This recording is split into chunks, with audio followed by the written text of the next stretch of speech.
A pivot table is a fantastic way to summarize data in Excel. So let's say you want to get the total of the construction project. So you might be used to adding your filters in, selecting this, the cost, that's 550. But a pivot table can already tell us the construction total is 550. It can also tell us how it spreads across years. So for example, let's say that I want the construction project, but only for 2022. That would be these two cells, and that's 500. Same way it tells us here. So you can do it and aggregate it in any way you want using some of the categorical columns. So let's look at how to build one. And in particular, let's look at why beginners often get scared off by them and how you can avoid those typical issues. So my name is David Benheim, and I do tons of videos on my channel about Excel, PowerPoint, Google Sheets, Power BI, Teams, Zoom. If you're using tech of the workplace, then I'm covering it on my channel. So subscribe if you want weekly videos on this kind of content. So I'm going to select my data, and I'm going to go to the Insert tab and choose Pivot Table here. And then you get this that pops up. I'm going to place it in an existing worksheet, and I'm going to do the location right beneath this existing table. I'm going to press OK, like that. And then it gives me this pivot table blank template and the pivot table fields over here. So if I want to see what I just showed you, project by cost, I can just tick on project, tick on cost, and I get this number 550 that we see there before.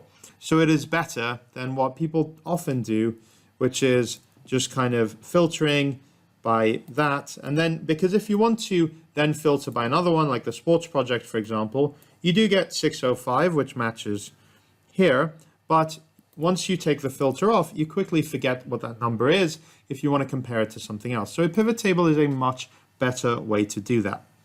Now, this is broadly what your pivot tables are about. Just tick on what you want to analyze and then look at the data. Now, it does get a little bit more advanced as well. So for example, let's say that you also want to see it broken down by employee. Not a problem. You can tick on employee, and then you can see it first broken down by project, and then underneath subdivided by employee. So James in the accounting project has 385. So again, putting in my filters using the shortcut Control-Shift-L that I love, and then I'm going to do accounting, and employee is James. And we get just two entries, and that is going to be 385, which we can see is the same number as there. Now, if you want to just get a breakdown of what something is, you can actually double click any number on a pivot table, and that will create a new worksheet with a breakdown of those rows. So it doesn't provide a filter, it actually creates a new worksheet in a table format of those different things that we filtered to see. So that can be quite useful, but remember that every double click creates a new worksheet, so you probably want to hide them or delete them after you've created them. So I'm going to just delete that one. So next up, we're going to look at the data analysis in a different way. So down here, you have 4 different quadrants. Now in the rows, if I drag employee on top of project, then I see it first broken down by employee alphabetically, and then subdivided by the project name. Or you can see it in a matrix format. If you drag, for example, employee into columns, you see it like this in a 2-dimensional matrix. Our James 385 is still there, but it's showing us in a different way. So that's what these two things are. I'll explain more about these quadrants in a little bit. But let me tell you the biggest faux pas of pivot table beginners. Now, what I often see happening with pivot table beginners is they just end up ticking everything. And when you do that, you end up with a pivot table that's so complex, if I zoom out, you'll see it, that it provides absolutely no value anymore. So if you get into this situation, this is my biggest tip for beginners. Don't be afraid to untick everything and go back to 0. That's all you need to do to get comfortable with how it is. And then you just bear in mind that whatever you tick, that goes into your pivot table arrangement. So you may be wondering why I've color-coded these different columns. Well, that is dependent on what type of data you have in them. So for example, description and notes, these are free type columns. It never makes sense to analyze them, therefore they don't ever go into the pivot table. However, when you have the yellow ones are categorical fields or categories. These ones will typically go into rows, But if you do need to aggregate them, and I'll explain what that is later, then you do a count.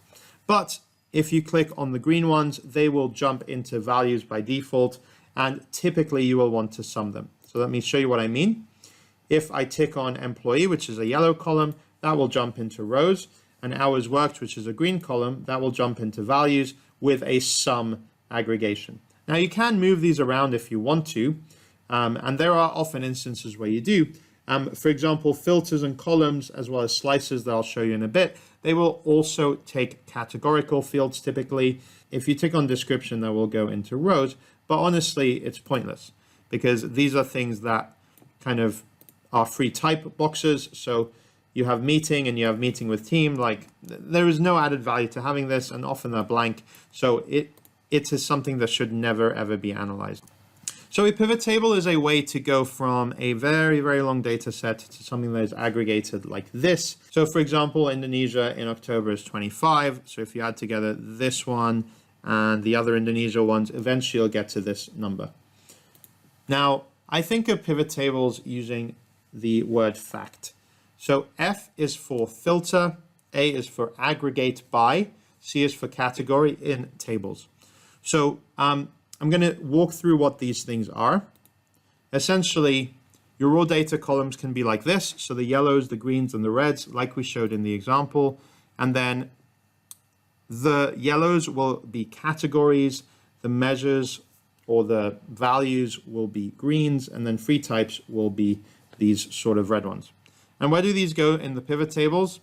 The categories can go in either rows, columns, or filter / slicer. I'll explain what a slicer is. The free type ones, as I said, don't go anywhere. You leave them out of the pivot tables. The values go into the values bucket. So here I am in a blank sheet. I'm going to just select it, and I'm going to choose Insert Pivot Table like we did before. Then go to an existing worksheet and choose here. By the way, you don't have to pre-select it if your data is organized in the right way, and I'll explain what that means in a little bit. So over here, if you tick on, say, hours worked, and you want to see that broken down by date, if you tick on date, then you get it by default showing you like this. If you have an earlier version of Excel from 2013 or earlier, you might see it slightly different, but you can get to and from both methods as you wish. So you have it this, and then you can expand, and you have quarters and months and then dates. If you have an earlier version, you'll see it showing like this, ungrouped, where each date is showing you on its own. But you can get to and from whichever version you have. So you can right click on any date and you can choose group. And you can group it. I usually do months and years like this. So usually quarters is too much detail, and I do months and years. Notice that it has first the years and then underneath the months. If you just did months, so if I untick years, then it will actually pretend that they're all in the same year, and it'll actually group together. If you have January data from one year and the next year, it will add them together, which is never what you want. So I'm going to tick on year, but obviously I want that above months in here. Filter and aggregate by category in a table. So here our category is typically what you would put in rows, but it can also be in columns or even in slices. We'll come to the filter bit a bit later. For now, we're going to look at aggregations. So I have sum of hours worked. I'm also going to drag in this, say, 4 more times. So you can actually do that in a pivot table. You can drag in the same thing 4 times. The first one I'm going to keep as it is. The second one, I'm going to right click and choose Show Values As, and I'm going to choose % of grand total. So as you can see here, it is saying that, well, 2021 accounted for 68% of the total. Let's just do it to the nearest percentage. And then here is the percentage of the grand total. You have other % of totals. I'm going to put this % of total. You can just rename these. You can, for example, have % of parent row, parent column, and that would make this 2021 one 100%, etc.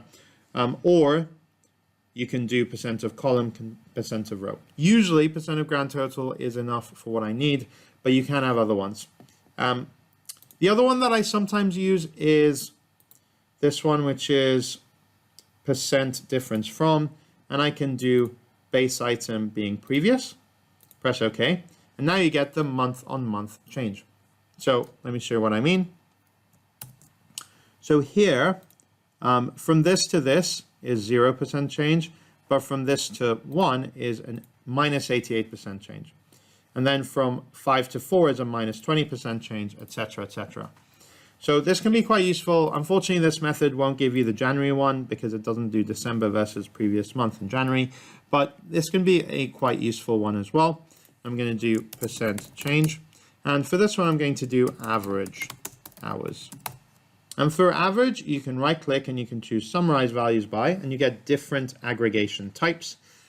Probably sum is by far the most used, followed by count, followed by average. So average will give you this response, and I'm going to just align that to the nearest whole number. So this is the average number. But another one that you can do is count. So if I just drag hours worked again into here, mind you, I can drag in any text field into here, and then it will automatically give a count. But if I right click on this one and choose summarize values by count, I have here the numbers there. So you can divide them, 21 divided by 3 gives you 7, for example. That's how it gets to the average. So these are the different aggregations that you can choose. So as I said before, you have fact, filter, and aggregate by category in a table. So going back to this example, we have this column and this column. I'm going to create some filters, but I'm going to use that with slicers. It is a more modern version of using filters. So I can right click and I can choose add a slicer.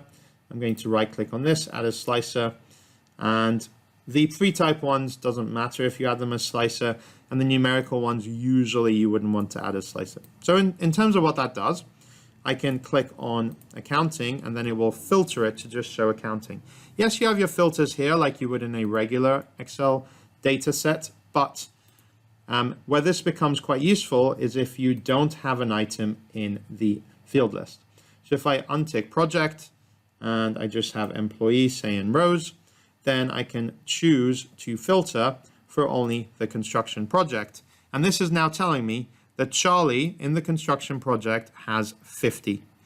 And to prove that, I can scroll up to the top and I can navigate to the construction project and see only Charlie's values, which is just 50 in here, because it's just one value.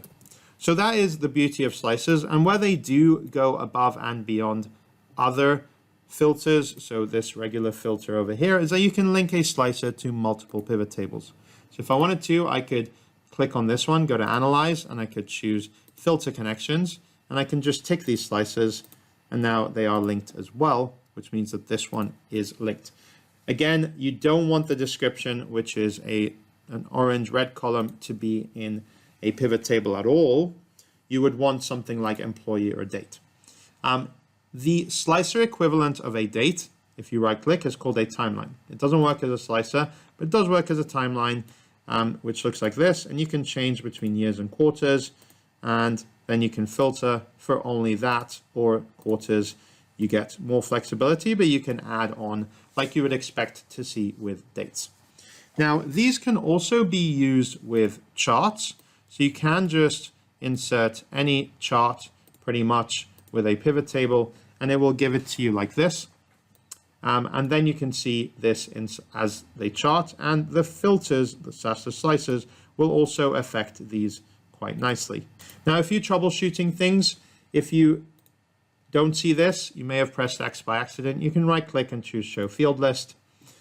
Secondly, especially if you're using laptops, my preferred layout is this one. So you can click the settings and choose that, and then you get it showing like this. You end up getting a lot more room for more fields down here, and you can still drag it into the 4 different quadrants. So I do definitely recommend that. Another thing is what happens if you change the data. So let's say that, for example, Janet's price is suddenly really, really high, 600. So over here, you can see that it should change, but my cost for Janet is unfortunately still showing me a fairly low number. So always make sure that you have your filters turned off, otherwise your filtering won't work with what you expect. But in order to refresh a pivot table, there's 2 ways to do it. You could either right-click and choose refresh, or you can go to the data tab and click refresh all, and this will refresh all the pivot tables in your data as well as other items as well. So here we see that it has updated. So let's say that we want to add a new row. So I'm going to do 17th of June, and I'm going to choose Charlie, say 7 in the hospital project. I'm going to leave the rest blank, and I'm going to say that he has 30 here. So this has calculated it. Notice that it's outside of the border range, and in June, I should get an extra 7 hours. But even if I right click and refresh, it doesn't work. What I need to do is I need to go to Analyze and change source data, and I need to select this new row. That's one way of doing it. The other way of doing it, which is probably my preferred method, is to make your data into a table. So if I copy and paste that, just to show you the example, if I go to Insert Table, then press OK. It does do a lot of cool stuff. I love the table feature. I have a whole video where I talk about it some more, which I'll link to in the description. But if I insert a pivot table from this, my table/range is table 2, and table 2 actually grows dynamically. So right now it finishes at row 42, but if I was to add new rows, then it would still take those into account. So it does it in a new worksheet by default. Notice that you do still need to right click and refresh when you're using this. Not when you're doing it in Google Sheets, but if you're doing pivot tables in Excel, you are. Now, if you change your source data once you've already got things, then it sometimes gives you errors like this. Also, you can create pivot tables, but often you'll find that, for example, if you have some text here, or let's say if I have another pivot table underneath here, then if I go to project and tick on that, then it says there's already data in it, i.e. this cell that says text. It shows me a preview of where it's going to expand. Do you want to replace it? Press yes. But if I want to do that even more and bring in date, for example, it's saying that I can't because I've actually got another pivot table underneath. So it can delete regular cells. It can't delete another pivot table to make it work. So that is something that you should know. It's also important in the way you set up your data. Now, the optimal way to set up your data is kind of using a table that I showed you earlier. And that only works if you have your headers on one row. So if you go to the Home tab on something that is a table, the Merge and Center is disabled. But if you have certain types of tables, then with your data on multiple rows, so not just row 5, but row 4 and 5, then it's not going to work. So let's say here in this example, we have item and then order cost Cambodia, order cost Laos, order cost Malaysia, and then note. Now, if you try and make a pivot table off of this, insert and pivot table, and I'm going to say new worksheet, I'm going to get this error because my headers are in row number 4 and row number 5. So it essentially doesn't work. Now, if you do have Office 365, there is a way around this. If you go to the Home tab and choose Analyze Data, it is actually able to make a pivot table. If you click on that, then it actually creates not just the pivot table, but it also creates the transform data, which is this, where it has combined your data into one header row, and this is the basis on which it makes the pivot table. Now, I will say that this is not the best way to set up your data. The best way to set up your data would be for one column for item, one column for country, one column for order, and one for cost, and then one for notes. And here you end up with kind of more rows of data, fewer columns of data, but this means that you're able to do a lot more with your pivot tables. Analyze data is a really cool feature. I have 3 videos on that. I'll link to in the description below. Now, finally, I will say again that if you are finding pivot tables challenging, for me, my experience, most of the reason is people ticked on too many things. Don't be afraid to untick everything and go back to 0. Honestly, once you understand what they do and what these quadrants are, you won't make mistakes. So if you like this video, then my name is David Benayem, and I have tons of videos on my channel about Excel, Power BI, Google Sheets, Zoom, Teams, PowerPoint. If you're using tech of the workplace, I'm covering on my channel, so subscribe if you want to see more. Thanks for watching.